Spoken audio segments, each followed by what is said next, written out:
Setelah kemarin-kemarin habis membahas drama-drama yang bertema konspirasi, sekarang yuk kita bahas drama yang temanya santai, bisa ditonton sambil leyeh-leyeh, nggak usah pakai mikir. Selamat datang di Drakor Edik bersama saya Rianti Sofia. Mari kita bahas drama yang satu ini, yaitu Once Upon a Small Town.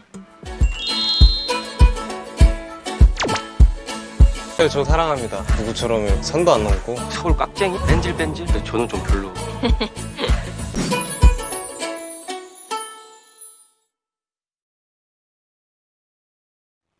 Judul aslinya drama ini adalah Ochota Chonwonilki atau Accidentally Country Diary. Nah, ini kebilang pendek ya, episodenya cuma 12 dan tayangnya itu cuma 30 menit aja per episodenya. Untuk genrenya, yang ini adalah romantic komedi yang diselingi dengan cerita-cerita profesi. Kita masuk ke deretan para pemeran. Ada Joy Red Velvet yang berperan sebagai An Cha-young. Kemudian ada Chu Young-woo yang berperan sebagai Han Ji-young. Dan Baek Sung-chul yang berperan menjadi Lee Sang-hyun. Yuk kita langsung masuk ke sinopsisnya. Nah, ini bercerita tentang Han Ji-yeol yang tiba-tiba harus pindah dari Seoul ke desa. Nonton drama ini tuh bisa bikin saya mesem-mesem sendiri ya, soalnya saya bisa ngerasain apa yang Han Ji-yeol rasain. Ada perbedaan budaya antara di kota dan di desa. Kebetulan waktu saya pertama nikah, itu saya ikut suami saya tinggal di sebuah, bisa dibilang di sebuah desa ya, biar berdekatan dengan lokasi kampus tempat suami saya mengajar. Di sana itu lingkungannya memang benar-benar kekeluargaan sekali, karena ya memang tetangga dan tetangga itu masih ada hubungan saudara. Jadi mereka tuh nggak sungkan untuk ngebuka pintu rumah tetangganya, karena ya itu emang pintu rumah saudaranya gitu. Dan mereka pun gak sungkan ngomong ke saya, "Teh, kalau mau cemilan ambil aja di lemari, ambil sendiri," katanya gitu. Tapi di sisi ya kebudayaan yang berbeda itu, yang menurut kata kita privasi, tapi menurut mereka itu wajar, ya setidaknya membuat saya merasa diterima di lingkungan tersebut. Untuk teman-teman yang pernah mengalami KKN atau yang merantau, nah ini pasti tahu gimana bedanya kebudayaan di tempat asal sama kebudayaan di tempat baru ini. Sesuatu yang dianggap wajar di tempat baru, mungkin di tempat asal itu rasanya mungkin bisa menyinggung atau melanggar hukum, dan kita tidak nyaman dengan itu. Nah, ini dia yang dialami oleh Han Ji-yeol. Han Ji-yeol adalah seorang pemuda yang berprofesi sebagai dokter hewan. Dia berpraktek di Seoul, dia tinggal di sana. Tapi tiba-tiba ada sebuah telepon dari asisten kakeknya yang juga berprofesi sebagai dokter hewan yang menyatakan, "Halo Jiol, ayo cepat pulang, ini kritis, gawat darurat, ayo cepat datang ke desa." Jiol pun nggak pikir panjang, setelah itu dia langsung ambil mobil, langsung berangkat ke desa. Dan ketika tiba di depan rumah kakeknya, dia mengetuk-ngetuk pintu pagarnya, nggak ada yang keluar. Panggil-panggil, "Kakek, kakek," nggak ada yang keluar juga. Itu rumah seperti rumah kosong. Nah, disinilah dia pertama kalinya bertemu dengan An Ja-young. An Ja-young adalah seorang polisi wanita. Dia adalah benar-benar warga dari desa tersebut. Dia besar di situ, sehingga warga-warga di situ sangat mengandalkan dirinya. Jadi, walaupun tugas utama dia sebagai polisi, tapi dia itu bertugas seperti penghubung. Apapun keperluan yang ada di desa itu, maka warga akan menelpon dia dan dialah yang akan mencari solusinya.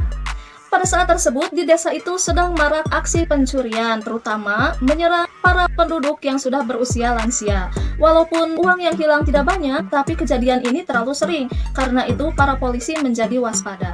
Oleh karena itu, ketika Han Ji-yeol mengetuk-ngetuk pintu dan berteriak-teriak di depan rumah kakeknya, Ja-young langsung mengira bahwa itu adalah seorang pencuri dan langsung menciduk Han Ji-yeol. Ji-yeol sempat pingsan karena kejadian tersebut. Untuk menyelamatkannya, maka Ji-yeol dibawa ke klinik kakeknya. Itu adalah satu-satunya tempat yang bisa merawat, ya setidaknya proper gitu alat-alatnya untuk merawat orang yang terluka. Di klinik ini, Ji-yeol bertemu dengan asisten kakeknya, dan dari sinilah dia mengetahui bahwa kakeknya pergi untuk beberapa waktu. Dari asisten ini juga, Ji-yeol tahu bahwa kakeknya meninggalkan sebuah surat di rumahnya. Nah, di surat ini isinya adalah pemberitahuan bahwa kakeknya akan pergi beberapa waktu bersama nenek, karena sang kakek merasa bersalah kepada neneknya. Ini jujur ya, alasannya itu romantis banget. Jadi, kakek menyadari bahwa nenek memiliki cita-cita ingin keliling dunia. Tapi alih-alih mewujudkan keinginan nenek untuk keliling dunia, kakek malah membuat nenek ini membantunya sibuk di klinik hewan.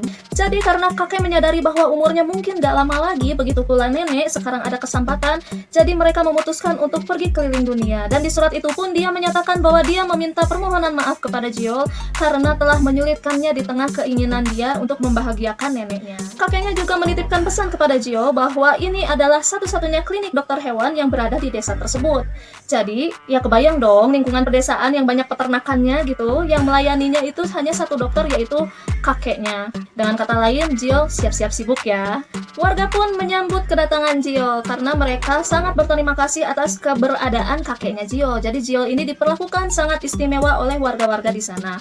Tapi keistimewaan tersebut justru malah membuat Jio tidak enak atau bahkan terganggu. Seperti yang saya ceritakan tadi di depan ya. Jadi ada perkumpulan emak-emak nih ngumpulin makanan untuk rantangan gitu ya, untuk dikasihkan ke Jio. Cuma ketika memasuki rumah itu, kalau kita udah ngetok-ngetok assalamualaikum, gak ada yang keluar gitu. Kemudian mereka membuka pintu sendiri dan Jio merasa keberatan. Ini kan rumah kakek saya, kenapa kamu bisa sembarangan masuk? Ini kalau di Seoul nggak boleh loh, ini kriminal. Dan ini belum seberapa karena keesokan harinya kepala desa mengumumkan pakai toa ke seluruh desa bahwa ada Han Jio yang merupakan cucu dari kakek dokter hewan yang akan tinggal sementara di desa ini. Permisi, pengumuman seluruh warga desa, ada cucunya kakek dokter hewan nih yang akan tinggal di sini. Tolong ya disapa, seperti biasalah ditepuk aja punggungnya atau diajak salaman. Katanya gitu. Jadi sepanjang dia melakukan jogging, semua warga itu berhenti dulu sejenak, menepuk punggungnya, ngajak salaman. Dan Jio pun sebenarnya agak terganggu dengan kejadian itu.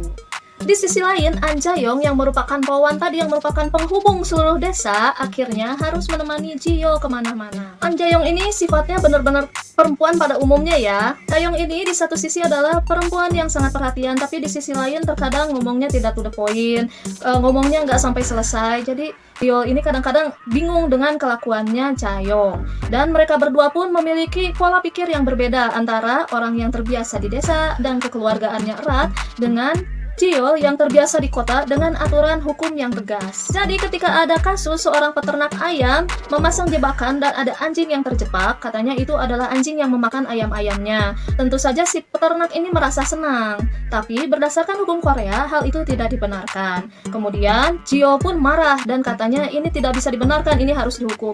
Tapi Jae-yong yang waktu itu menemani Jio berkata, ya sudahlah jangan diproses hukum, ini kan dia karena tidak tahu, nanti saya kasih tahu deh ke depannya aja kalau melakukan lagi nanti baru kita hukum. Jadi Jae-yong ini terlalu mengedepankan kebersamaan di lingkungannya. Selain perlakuan warga yang membuat Jio terkaget-kaget, ada lagi yang membuat Jio terkaget-kaget, yaitu beban kerjanya. Ketika di Seoul, mungkin beban kerjanya lebih ringan karena yang dia tangani adalah hewan-hewan peliharaan. Jadi ketika waktunya jam pulang, ya sudah pulang. Tapi kalau di desa ini yang dia tangani adalah hewan ternak yang jumlahnya jauh lebih banyak dan kecelakaan berbagai macam pun bisa terjadi setiap saat. Bisa jadi itu tengah malam atau di hari libur. Dan dia harus tetap melayaninya karena tidak ada lagi dokter yang bertugas di desa itu. Di sini Jio sempat stres ya dengan perubahan yang ada dan dia pun ujungnya morang-maring gitu. Jadi kalau ketemu dengan Jae-yong yang mengantar dia kemana-mana itu bawaannya bete aja, bad mood aja. Dan Jae-yong pun menjadi kesal melihat sifat Jio.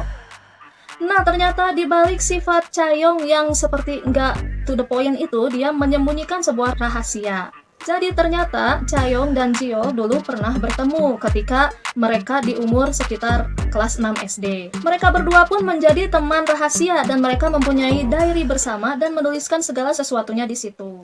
Jae-yong menyadari bahwa Jio adalah teman rahasianya, tapi Jio ketika bertemu Jae-yong kok nggak nyadar-nyadar ya. Oleh karena itu, sifat Jae-yong kepada Jio pun menjadi sama-sama murang-maring dan kadang-kadang itu suka ingin berkata sesuatu tapi nggak jadi. Udah berkata setengah tapi nggak diselesaikan. Hingga suatu saat Jio mendengarkan percakapan antara Jae-yong dan warga di situ yang menyayangkan bahwa ibu Jae-yong ternyata pergi dan tidak pernah kembali sekalipun untuk menjenguk anaknya yang baik hati ini. Jae-yong pun menjawabnya dengan berbesar hati, katanya nggak apa-apa karena saya punya penduduk di sini, semua ibu-ibu di sini tuh nganggap saya anaknya, jadi saya nggak akan merasa sedih. Mendengar percakapan tersebut, Jio menjadi empati kepada Jae-yong. Dan mulai saat itu, Jio pun memperlakukan Jae-yong dengan lebih hangat. Di sisi lain, ada perkumpulan emak-emak ini, emak-emak rempong, yang melihat bahwa kedekatan Jae-yong dan Jio itu sebagai suatu hal yang bagus. Tapi yang namanya perkumpulan emak-emak pasti ada dua kubu. Yang satu mendukung Jio, yang satu lagi mendukung satu orang pria lagi nih, yaitu anak kepala desa yang memiliki perkebunan buah peach. Pemuda itu bernama Lee Sang-hyun. Sang-hyun adalah teman Chaeyoung dari semasa kecil dan dia paling mengetahui Chaeyoung itu seperti apa, termasuk luka hatinya ketika ditinggalkan oleh ibunya. Sampai saat ini hubungan Chaeyoung dan Sang-hyun adalah teman baik. Tapi karena dipanas-panasin nih sama si ibu-ibu rempong ini, nah Sang-hyun mulai berpikir bahwa apakah benar saya suka sama Chaeyoung? Apakah benar saya harus kehilangan Chaeyoung hanya karena Chaeyoung memilih untuk bersama Jio?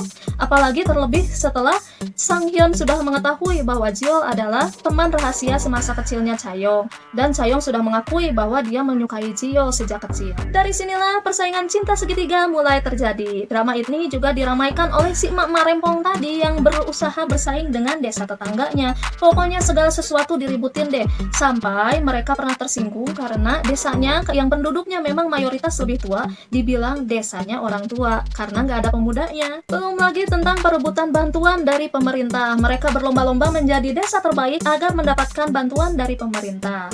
Nah, drama-drama dari emak-emak rempong ini menjadi bumbu tersendiri di drama ini. Ya, itu dia kurang lebih yang terjadi pada episode 1-3 dari drama Once Upon a Small Town. Jadi drama ini tuh ringan banget, nggak usah pakai mikir, kita tinggal menikmati aja. Kadang-kadang saya juga suka ngebandingin nih ceritanya sama sinetron-sinetron yang ada di kita yang bercerita tentang kehidupan sehari-hari. Ya, kurang lebih nuansanya seperti itulah. Gimana nih teman-teman yang lebih suka drama-drama yang santai? Apakah drama yang satu ini bakalan jadi candu baru buat kamu? Silahkan ketik komentarnya di kolom komentar ya. Sampai bertemu lagi pada video-video selanjutnya yang pastinya akan menghadirkan candu-candu terbaru drama Korea untuk kamu semua. Saya Rianti Sofia dari Drakor Edik Indonesia, mohon pamit. Sampai jumpa.